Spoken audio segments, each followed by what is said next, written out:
บายดีมื้อนี้ก็เป็นมื้อสรุปเนาะมื้อนี้ก็มาปิ้งปลามื้อนี้ก็เป็นสิมื้อกับแซ่บบ่พี่น้องอันนี้ก็เป็นปิ้งปลาปลานิ่นเนาะกำลังจะกินแต่ว่าเล็กปิ้งเป็นพิเศษเล็กปิ้งใหญ่เป็นพิเศษเล็กปิ้งก็หาได้แค่นี้ล่ะ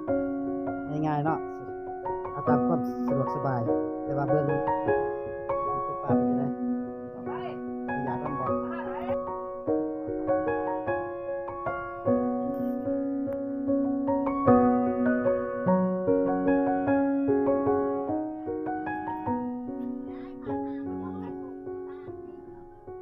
สิกินเนาะพี่น้อง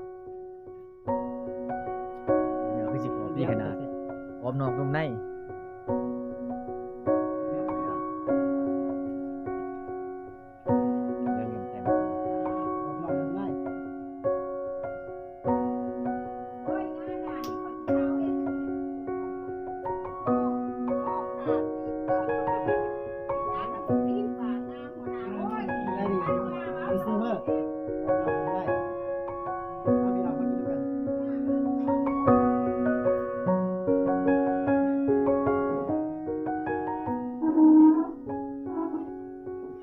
บรรยากาศ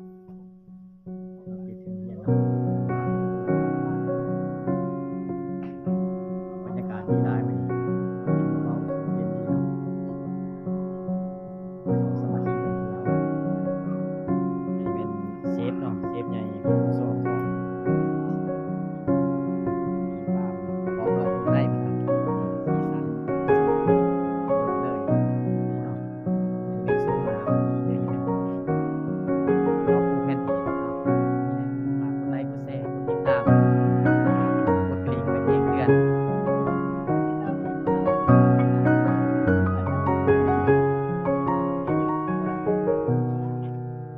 แล้วก็ทีมงานนำกันกำลังจัดผักหอมมีแจ่วอิหยังต่างๆเนาะอันนี้ก็ อันนี้ก็แม่นมีแต่ผู้จุ๊บโจ๊บงามๆเสียหลายแต่ปิ่นหลังใส่เท่านั้นเนาะ